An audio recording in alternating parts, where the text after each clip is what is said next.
Mesdames et messieurs, bonjour, chers téléspectateurs, bienvenue dans votre émission Jeunesse et Développement. Nous sommes très heureux de vous savoir nombreux devant vos postes téléviseurs pour nous suivre aujourd'hui et en cet instant. La corruption, c'est un mal grave qui ronge notre société. La corruption, c'est un frein pour le développement de notre pays. Alors, comment la combattre? Quelles sont les causes? Et ce sont les deux questions qui feront l'objet de notre entretien aujourd'hui avec nos invités sur ce plateau. Il s'agit de M. Benjamin Titadi, qui est enseignant, avec M. Mapoudengo Dalayala, qui est politologue de formation. Bonjour à tous. Bonjour, monsieur. Ce sont tous des jeunes qui sont venus répondre à notre invitation pour parler aujourd'hui de la corruption. Mesdames et messieurs, vous êtes sans ignorer qu'aujourd'hui, c'est parmi les questions d'actualité dans notre pays. On va vous parler de détournement. Tu tournes à gauche, tel a détourné et X a détourné. Mais on se pose des questions. Est-ce que ce sont réellement des intellectuels ou ce sont des hommes vulgaires dans notre pays ou encore ce sont des gens qui ont reçu une bonne éducation? Alors ce sont de multiples questions que nous allons nous poser aujourd'hui, échanger avec nos amis. Voilà, Benjamin, je commence par vous. La corruption dans notre pays. Parfois, ça nous inquiète quand vous suivez la télévision, on vous dit tel ministre a détourné. On est en train de masquer les termes. Au lieu de dire il a volé, mais on dit il a détourné. Quel est votre point de vue sur la corruption dans notre pays? Est-ce qu'aujourd'hui, on peut dire que la corruption prendra fin dans notre pays ou on peut diminuer la corruption dans notre pays? Parce que le chef de l'État en fait le cheval de bataille. Quand moi je passe sur ton plateau, je ne viens pas seulement au nom de Benjamin, personnellement Benjamin, je viens aussi représenter le mouvement des jeunes intellectuels chrétiens, le MJIC en sigle. Ouais. Au fait, la question de la corruption, c'est une question sur laquelle le MJIC a fait déjà plusieurs propositions. Et comme vous le soulignez, la corruption est la raison de notre souffrance en RDC. Si rien ne marche au Congo, la vraie cause, c'est la corruption. Et là, vous avez fait mention des intellectuels. Je crois qu'il y a aussi un problème de compréhension des concepts. Ce n'est pas forcément quand quelqu'un est diplômé qu'il est intellectuel. Et si je dois me référer à mon maître, que je n'ai jamais vu, mais j'ai dit faire mon TFC de G3 en philosophie sur lui, c'est professeur Ngoma Binda. Pour lui, un intellectuel, c'est quelqu'un qui est capable d'utiliser son intelligence, son intellect pour donner la joie de vivre à ses frères, pour donner la joie d'exister à ses frères. Alors, en voyant tous ces diplômés congolais qui sont autour des dirigeants, qui sont des fois eux-mêmes des dirigeants, et je pense que ce ne sont pas des intellectuels, mais ce sont des simples diplômés. Ce sont des simples diplômés et ils ne sont pas intellectuels. Parce qu'un intellectuel, c'est quelqu'un qui est capable d'utiliser son intelligence pour donner la solution à un problème de la société. Mais aujourd'hui, ce sont ces intellectuels, ce sont ces diplômés qui sont la cause de notre souffrance parce qu'ils sont plongés dans la corruption, ils sont plongés dans les détournements. La corruption, les détournements, c'est du vol. Un voleur, c'est un des qualificatifs d'un détourneur, c'est un voleur. Celui qui détourne, c'est un voleur. Donc je pense que la question de la corruption, et comme vous venez de le souligner, c'est vraiment le président de la République en fait son cheval de bataille. Mais il faut réunir plusieurs moyens pour arriver à diminuer la corruption. Bon, chercher à supprimer la corruption, je pense que ce vocabulaire demeurera toujours dans les dictionnaires, mais on peut les diminuer sensiblement. Et pour les diminuer, il faut mettre des mécanismes qu'il faut. Il faut mettre des mécanismes. Nous encourageons ce que le président de la République est en train de faire, surtout avec l'aide de l'IGF. Aujourd'hui, nous sentons maintenant l'IGF revêtir son image. Et beaucoup de gens ne savaient même pas qu'on avait une structure qui avait une attention sur la gestion des biens publics. Mais aujourd'hui, nous sentons que l'IGF s'est réveillé et l'IGF est en train de faire un grand travail. Mais ce qu'il fait comme travail, c'est bien bon. Il a déjà fait beaucoup de choses, mais beaucoup reste à faire. Et on parle des détournements beaucoup plus, on voit des grands détournements, on parle des millions détournés par une personne. Mais nous avons aussi des millions qui se volatilisent chaque jour. Quand nous avons 1 million de Congolais et chaque Congolais détourne même 1000 francs, ça nous fait 1 milliard. par jour. Donc, les détournements, c'est à tous les niveaux. Et s'il faut combattre ces détournements, il faut prendre en compte plusieurs paramètres pour arriver à diminuer sensiblement la corruption dans notre pays. Merci, M. Benjamin. J'ai dit que vous êtes enseignant, en même temps, vous êtes président du mouvement des jeunes intellectuels chrétiens. Merci. En sigle MJIC. Monsieur Mapoudengo, vous êtes politologue de formation. Donc c'est vous qui avez l'ambition de faire la politique. Mais on se rend compte que dans la politique, c'est la politique qui tue ces pays. Et la plupart des gens qui détournent viennent de partis politiques, sont des politiques. Quel est votre point de vue par rapport à la corruption, par rapport au détournement? Parce que si vous suivez dans des informations, on va vous dire, ceux qui gèrent la chose publique, la plupart, il y a 70% de détournements dans ces secteurs. Est-ce qu'on peut aujourd'hui dire qu'on mettra fin à la corruption et au détournement? Et chose grave, ce sont des intellectuels. On ne parle pas des villageois. Vous allez dans des villages, on parlera moins de la corruption, on parlera moins des détournements. Mais ici, des intellectuels, à la gestion de la chose publique, à la gestion du pays, on nous parle de détournement. Est-ce que c'est normal?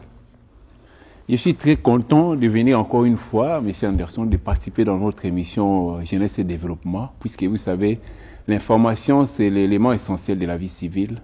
Quand nous sommes ici dans le cadre de Jeunesse et Développement, c'est pour mettre nos concitoyens au courant de certains aspects de la vie publique que nous allons aborder ici. Ouais. Bon, quand vous parlez de la politique qui a détruit ces pays, je retire un peu ça pour dire que la politique comme concept signifie organisation de la société. Donc la politique ne détruit pas, peut-être le système. Le système politique. Oui, même nous, UDPS. Vous êtes de l'UDPS? Je suis de l'UDPS. Militant ou cadre? Je suis cadre de l'UDPS. Je travaille au niveau de la section déjà. Okay. Même nous, UDPS, nous sommes venus trouver les pays dans un état de la corruption. C'est comme ça que si la jeunesse aujourd'hui, notre jeunesse, nous vivons ce que nous subissons la vie au quotidien. Donc l'avenir, on le prépare. Aujourd'hui, la jeunesse congolaise est en train de subir la vie au quotidien parce que l'avenir n'a pas été préparé à cause de ce que vous venez d'évoquer ici, la corruption. Et quelles sont les causes de cette corruption? Les causes de la corruption, parce qu'il y avait un laisser-aller généralisé. L'État n'existait presque plus, puisque l'État n'est visible que quand il prend soin de ses concitoyens en termes d'éducation, santé et scolarité. Les gens qui ont gouverné les pays avaient une mauvaise foi, et puis c'était un système. Il y avait des gouvernements fondés sur l'arbitraire. L'État avait presque disparu. L'État avait perdu tout ce qu'il avait comme impératif de développement. Donc ces gens-là ne venaient saisir que l'État en termes de pouvoir et les obédiences des partis d'où ils venaient amener l'argent. C'est bon, mais aujourd'hui il y a l'état de droit qui existe, oui. Mais on entend toujours de la corruption. Le chef de l'État, vous êtes au pouvoir, ça c'est je crois la deuxième année ou troisième année. Dans un état de droit, on parle toujours de la corruption, non? Et des détournements. Est-ce que c'est vraiment ce problème-là de l'existence de l'État, ou c'est la conscience, l'éducation et l'éthique qui manquent aux dirigeants et à ceux qui gèrent la chose publique? Oui, ça manquait, mais ça doit avoir un modèle. Tout ce que vous venez d'évoquer là, ça doit avoir un modèle. Tu sais que d'aujourd'hui se forge un modèle, oui. Il s'élève comme un homme nouveau, oui. Qui est capable d'apporter une nouvelle façon d'organiser notre société. Oui. C'est comme ça que nous disons aujourd'hui, nous avions tous un regard tourné vers le développement. Mais ce développement-là, l'élément de base du développement, c'est la démocratie. C'est comme ça que le président de la République est venu avec cette vision de la démocratie, qui n'est pas un modèle, mais plutôt un objectif. Vous avez suivi son discours de la fois passée. Il a dit clairement, moi j'ai aimé ce langage-là, quand il dit que les institutions, puisqu'il était en train de parler en termes d'institutions.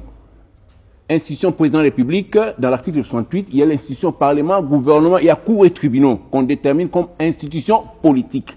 C'est comme s'ils ne sont pas dans le même diapason avec l'institution président de la République. C'est comme ça que le président de la République leur fait appel, puisque la justice a un rôle à jouer dans ce cadre de la vraie démocratie que nous sommes en train de vivre maintenant. Donc, le président de la République, quand il fait cet appel-là, il attend de la justice cette fonction-là, de rendre effectif les principes d'égalité devant la loi. C'est une fonction qui doit être jouée par la justice, puisque la justice, les cours et tribunaux comme institutions politiques ont l'obligation de donner cette forme à l'État que le président est venu soulever. L'institution président de la République a fait son travail, déboulonnement, tout et tout, et puis il y a les parlements qui a fait qu'on puisse avoir une majorité. Il y a maintenant les cours et tribunaux, puisque la justice, c'est ça la garantie de la démocratie. Pour que nous puissions mettre fin à la corruption, il faut que la justice fasse son travail. La justice doit faire son travail, puisque la justice garantit l'exercice de la démocratie qui est notre objectif maintenant. Est-ce qu'aujourd'hui la justice fait réellement son vrai travail? Oui, la justice Parce qu'on voit comme si l'IGF est au-dessus maintenant de la justice.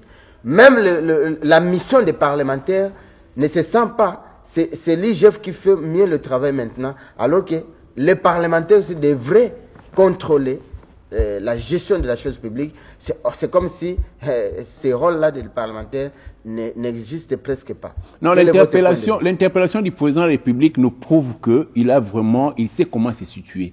Nous sommes tous dans un état institutionnel.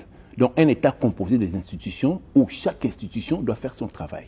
Les pays où nous nous trouvons ici, les problèmes de notre pays, ce n'est pas l'installation des institutions. C'est la régularité des fonctionnements. Si aujourd'hui la France est France, les États-Unis et États-Unis, parce que les institutions ont bien fonctionné depuis longtemps. Puisque la démocratie siège dans les institutions, ainsi que les disponibilités de tout un chacun, puisque ce n'est pas un modèle. Nous ne pouvons pas vivre la démocratie comme la France, comme les États-Unis, tout ça. Non. Nous devons vivre la démocratie comme les Congolais, assimilés à nos cultures. Mais le président a constaté que l'État n'existait presque plus, parce que l'État qui est censé gérer la nation congolaise, qui se retrouve dans un État... Monsieur Mapoudin, je ne veux pas qu'on parle toujours du président. Ici, soyons concrets. Oui. Que faire pour combattre la corruption? Et quelles sont les causes de cette corruption? Oui, les causes de la corruption, je vous dis, nous venons de vivre, de laisser aller. Oui. Mais pour combattre cette corruption, il faut cet appel-là. Le président a été clair, j'ai dit, dans cet appel-là de la justice. Il veut jouer au même diapason que les institutions politiques qu'on appelle cours et tribunaux. Il veut jouer au même diapason que ces institutions-là, puisque nous sommes dans un état institutionnel. Donc les concours de ces institutions vont faire qu'il y ait des outputs, des bonnes sorties pour la population. Puisque l'État, c'est le cadre le plus élevé du pays. Vous voyez, maintenant le président fait appel à la justice. Puisque, là, je vous ai dit tout à l'heure, il y a une fonction que la justice doit jouer. Au fur et à mesure qu'il doit continuer à bien travailler dans la démocratie, de rendre effectifs ces principes-là que nous appelons égalité devant la loi. Ce n'est pas vous, Anderson, qu'on doit arrêter, qu'on doit vous demander de restituer, et une autre personne, je ne sais pas citer les noms, qu'on ne doit pas lui demander de restituer. D'accord. Donc, Monsieur Benjamin, vous pouvez compléter à la question sur comment combattre la corruption, comment même mettre fin à la corruption dans notre pays. Voilà. Pour combattre quelque chose... Il faut être pragmatique. Pour combattre quelque chose, il faut d'abord connaître les causes. Oui. Et les causes, comme mon frère vient de le souligner, c'est l'absence de l'État dans plusieurs domaines. La justice peut être là pour faire son travail. Mais quand on a l'absence de l'État dans certains domaines, c'est difficile que les cours et tribunaux fassent bien leur travail. Et cette absence de l'État, c'est l'administration publique. C'est l'administration publique qui ne marche pas. C'est l'administration publique qui ne marche pas. Nous avons des lois non appliquées. Et vous savez, quand il dit l'homme, c'est un être belliqueux et qui ne peut pas évoluer seul sans un maître. Donc pour que l'homme marche dans la droiture, il lui faut un maître. Et ce maître-là, lui, va parler de contrat social. Et le contrat social n'est rien d'autre aujourd'hui que la Constitution. Et la Constitution, c'est la mère de toutes les lois, et c'est la loi. Donc, pour que les choses marchent, il faut que nos lois soient appliquées. On a toujours dit, au Congo, nous avons de belles lois. On a de bons textes. Mais seulement, c'est l'application qui pose problème. Les différentes autorités qu'on confie, des postes de responsabilité, ils n'arrivent pas à bien exercer leur travail. Ils n'arrivent pas à appliquer les textes qui régissent les différents services qu'ils sont en train de diriger. D'accord. Pour mettre fin, pour lutter bien contre la corruption, il faut seulement qu'on applique la loi. Et pour appliquer la loi, il faut que nous ayons des dirigeants compétents. D'accord. Il faut que nous ayons des dirigeants compétents. Pour mettre fin à la corruption, il faut qu'il y ait l'existence de la loi. Mettre les dirigeants compétents, c'est bien. Mais vous ne pensez pas qu'il faut aussi aller à la base, en famille et à l'école, c'est-à-dire l'école primaire et maternelle. Parce que déjà en famille, si un parent est sévère avec son enfant par rapport aux petites choses, aux petites vols, la tricherie en classe, parce qu'on sait même au petit séminaire ou au grand séminaire, quand vous trichez, c'est une punition grave, on vous renvoie. Quand vous falsifiez un document, même à l'école primaire déjà, on vous sanctionne. Mais aujourd'hui, ça ne se fait plus dans des écoles. Et ce n'est pas aussi la cause, aujourd'hui, où les gens peuvent détourner facilement, peuvent désorienter les choses facilement, parce que l'éducation ne fait pas, l'enseignement ne fait pas bien son travail. Parce qu'aujourd'hui, on condamne ceux qui sont en train de corrompre, mais on ne prépare pas, dans 20 ans, quel type de dirigeants nous devons avoir, quel type de jeunes que nous devons avoir. Aujourd'hui déjà, on ne trouve pas de solution pour former des jeunes capables de diriger le pays. Est-ce que vous ne trouvez pas que c'est aussi un problème dans notre pays? C'est comme si le secteur de l'éducation est négligé. Voilà, et ça vous venez de souligner un élément important. L'éducation est la base de toutes choses. Nous avons une population corrompue. Nous avons une jeunesse corrompue. Il n'y a que l'éducation qui peut transformer cette jeunesse. Il n'y a que l'éducation qui peut transformer les citoyens congolais. Aujourd'hui, on a deux catégories, comme vous le dites. Nous avons une génération corrompue. Et cette génération, à ce jour, moi je pense, il n'y a que la répression qui peut transformer, qui peut changer à un certain niveau cette génération. Mais nous avons la petite génération qui est en train de grandir. Et si on ne prend pas bien, si on ne prend pas soin de cette petite génération qui grandit, ça sera très difficile parce que si à chaque fois il faut aller avec la répression, ça ne va pas marcher. Il faut que les choses tournent normalement. Il faut que nous ayons des vrais citoyens congolais. Et là, ça doit passer par l'éducation. Et cette éducation commence par nos familles, ça passe par l'école, par l'université. Et si vous regardez bien, notre système éducatif a été élaboré par les Belges, par les impérialistes à l'époque. Et aujourd'hui, c'est le même système d'éducation. Nous continuons avec. Ce système a été élaboré pour l'intérêt de l'impérialiste à l'époque. Donc, on est aussi appelé à revoir les programmes scolaires, des maternelles jusqu'à l'université. On doit introduire les notions de civisme. Vous allez voir, le cours de civisme aujourd'hui est négligé. Aujourd'hui, pour lutter contre la corruption, on doit insister sur ce cours de civisme. Ces cours-là doivent former de vrais citoyens. Les cours de la citoyenneté, comment c'est encore intitulé? Civisme. Éducation à la citoyenneté au niveau de l'université. Voilà. Vous allez voir, quand vous regardez les contenus ne marchent pas de pair avec ce que nous avons comme problème au niveau de la société. Merci. Donc on doit revoir aussi les systèmes éducatifs, aussi revisiter les programmes de certains cours liés avec le civisme et l'éducation de la citoyenneté. Merci, M. Benjamin. Le temps nous imparti va toucher à la fin. Je crois que ce sujet ne pourra pas terminer ça aujourd'hui, mais en résumé, qu'est-ce qu'on peut retenir par rapport à notre sujet d'aujourd'hui, voire même par rapport à l'actualité de la congolité, pour terminer, monsieur? Oui, par rapport à la congolité, il y a des points qui nécessitent qu'on puisse verrouiller, vu l'expérience que nous avions vécue dans notre pays.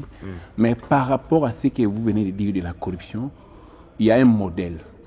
Et puis le président a touché le développement à ses cordes en mettant la gratuité. Donc nous visons les Congolais de demain. Les Congolais de demain ne sera pas un Congolais qu'on viendra dire il n'y a pas élection en 2018, en 2016 il y en aura en 2018. Non.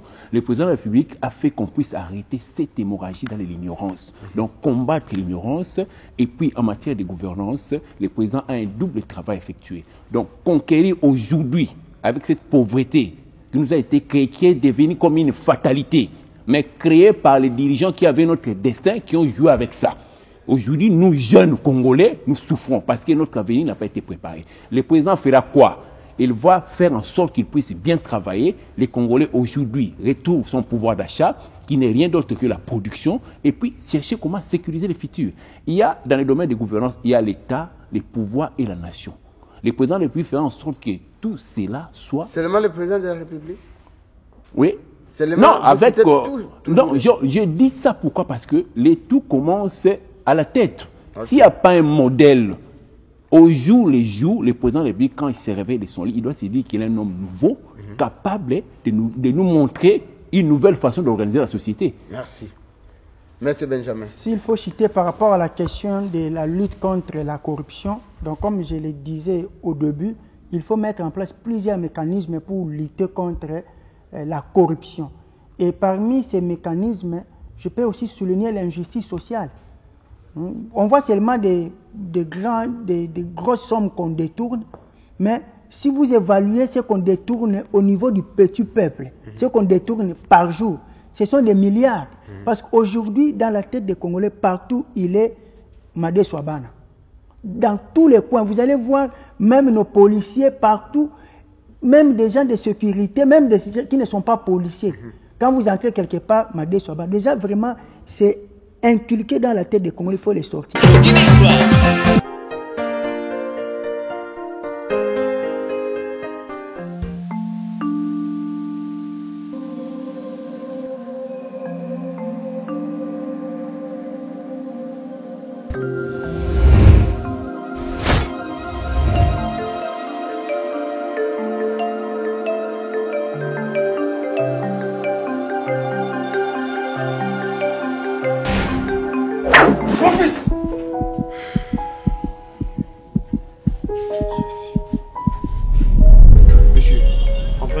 On devrait passer hier, mais...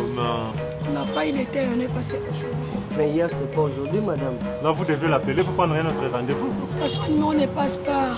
Vous pouvez toujours appeler, ça va passer. Papa, on vous a présenté nos cartes. Et vous nous demandez les cartes de revenir demain. Comment? Madame, est-ce que nos enfants vont manger vos cartes?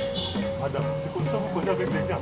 On cause comment? Excusez, madame. Bonjour. Veuillez passer de l'autre côté. On cause comment? Veuillez passer de ce côté. Veuillez passer de ce côté. Nous avons rendez-vous avec les boss. Avec les boss? Oui. Veuillez passer de l'autre côté. Vous allez bien? Ouais. Il y a la paix. Ok, oui. Merci. Rendez-vous, hein? Non, madame. Monsieur, on n'est pas dans les bâtiments. Non. Merci madame Françoise. Le chef m'a dit de vous passer le lundi prochain pour commencer. Au revoir. Au revoir, monsieur. Madame Françoise, ils veulent voir les boss. Ah, le boss. Bonjour madame. Bonjour monsieur. Bonjour. Bonjour monsieur. Il y a la paix. Ah, vous comptez le bureau? Ah ouais. Allez-y monsieur. Ah, Françoise.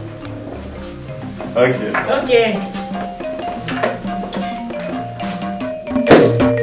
Madame, mais ça fait 1 heure que je suis là. Ces gens-là viennent à peine d'arriver. Aussitôt arrivé, aussitôt entré. À chacun son tour. Vous tous, vous allez entrer. Non, madame, ce n'est pas juste quand même. Nous, on est là, ça fait déjà 3 heures à passer. Vous savez pourquoi ils sont Non, non, on doit respecter l'ordre d'arrivée quand même. Non, ce n'est pas juste. Oh. Ça fait juste arriver là, on est où?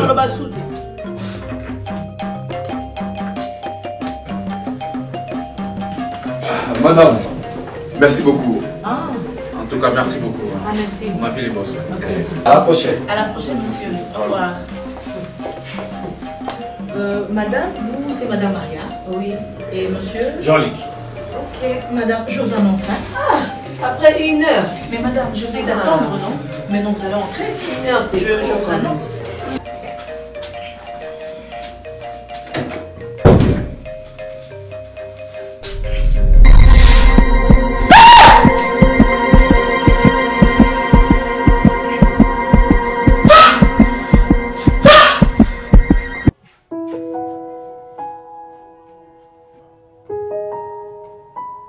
Restons patriotes, l'Emadé Souabana est une forme de corruption. Disons tous non à la corruption. Nous avons un ministère numérique. Oui. Jusque-là, je me demande pourquoi on continue à payer l'argent de l'État dans des bureaux de l'État, dans des communes, entre les mains des individus, au lieu de créer un compte ou des données pour que tout l'argent de l'État soit centralisé dans un fichier et on paye à la source avec quittance. Parce qu'aujourd'hui, on dirait que ça traîne. Voilà. Bientôt, ça sera la fin de votre mandat. Le système de numérisation, on ne sent pas son impact. Bon, bien que nous allons vers la fin de notre mandat, mais notre problème c'est quoi? Quand nous disons développement, jeunesse et développement, le développement c'est quoi? C'est l'ensemble des progrès qu'un pays peut faire sur le plan économique, démocratique, politique, tout ça. Même si nous sommes à 2 ans de mandat, mais il y aura des signaux sur le plan politique, vous allez voir quand même. Et puis le plus grand développement, c'est le développement humain. C'est l'homme là qui va faire en sorte que tous ces secteurs-là puissent se développer et puis les pays puissent avoir l'ascenseur. Ok, merci. Voilà, Merci si je dois continuer sur ce que j'étais en train de dire, je dis il y a plusieurs mécanismes. On termine par là. Il y a plusieurs mécanismes que nous devons mettre en place pour lutter contre la corruption. Il y a l'injustice sociale, déjà du point de vue salaire. vous allez voir des avantages réservés aux gouvernants et des avantages réservés aux petits peuples, aux fonctionnaires. Il y a un grand écart. C'est ce qui fait que déjà ces fonctionnaires-là, pour survivre, déjà quand vous prenez les frais scolaires, bon, malgré qu'on parle de la gratuité, là c'est un autre sujet, vous allez voir les Congolais pour survivre, ils doivent se battre et ils tombent généralement chaque jour. Mais est-ce que parmi ceux qui sont en train de détourner là, vous avez déjà entendu un fonctionnaire, mais ce sont des hauts fonctionnaires qui détournent. Ne vous en faites pas. C'est-à-dire que ce n'est pas un problème d'argent. Non, ceux qui sont en train de détourner sont d'ailleurs mieux payés. Non. Anderson, je vous dis, ne vous en faites pas, Anderson. Ouais. Même au niveau... On nous dit que le temps touche à la fin. Touche à la fin, ouais. Donc je vais chuter. Je dis même au niveau des petits peuples, il y a des détournements journaliers et on détourne beaucoup d'argent. Ouais. Permettez-moi de dire un petit mot par rapport à la congolité. Ouais. Et je crois que la loi de Noël Tchani, cette loi-là n'a rien à voir avec la nationalité. Ça n'exclut pas, il ne parle pas d'exclure quelqu'un de la nationalité congolaise. Mais il veut tout simplement verrouiller certains postes de responsabilité. On est bantou. On est bantou, je vous dis, dans votre clan. Si dans votre clan, le chef qui dirige ce clan-là, il n'est pas celui qui devait le dire, c'est-à-dire il n'est pas de ce clan-là. Déjà, en tant que bantou, vous pouvez voir déjà des conséquences néfastes du point de vue spirituel. Nous parlons des ancêtres. Si les ancêtres ne se reconnaissent pas, ne se reconnaissent pas avec celui qui dirige, ça peut poser problème. Donc, même la Banque centrale, je vois que l'État nous est... Vraiment, nous n'allons pas terminer. J'ai dit, mais la Banque centrale, si vous allez voir, j'ai vu ça quelque part dans les réseaux sociaux, la Banque centrale, celui qui peut être gouverneur de la Banque centrale doit être un Congolais de père et de mère. Alors si on peut verrouiller pour la Banque centrale et a fortiori la fonction du président de la République, moi je crois que c'est la démocratie. Noël Tchani a proposé, c'est à l'Assemblée nationale d'apprécier si cette loi-là va passer ou pas. On parle de la démocratie. Je crois que si le président interfère dans cette question, ça ne sera pas une bonne chose. Qu'on laisse la démocratie fonctionner, la loi est proposée, qu'on examine la loi, et si ça passe, ça passe, si ça ne passe pas, c'est pas un problème, c'est la démocratie. Nous insistons que le président de l'Assemblée laisse cette loi, qu'on puisse examiner cette loi, et c'est ça la démocratie. Si cette loi ne passe pas, ça veut dire que la démocratie est compromise. Merci, M. Benjamin Titadi. Je rappelle que vous êtes président du mouvement des jeunes intellectuels chrétiens en sigle MJIC et M. Mapoudengo Dalayala qui est politique de formation. Merci d'être venu pour échanger avec vous. Et je crois que c'est un sujet que nous devons continuer. Nous devons sensibiliser la jeunesse par rapport à la corruption, par rapport au détournement. Alors moi, je me dis, la dernière prise, c'est l'éducation. Il faut déjà maintenant prendre des dispositions en famille, éduquer bien les enfants. De dire, quand tu prends quelque chose d'autrui, c'est pas bien, c'est du vol. Tricher, ce n'est pas bien en classe. Et tout ça, ça doit être à la base, à l'école primaire, à l'école maternelle. Sans cela, on n'aura que des corrupteurs et des corrompus de génération en génération. Donc maintenant, s'il faut que le Congo change dans 20 ans, c'est maintenant qu'il faut mettre des sérieux dans des écoles, l'école primaire et maternelle, et aussi en famille, déjà éduquer bien les enfants, sinon ça sera difficile. Merci d'être nombreux devant vos télévisions pour nous suivre.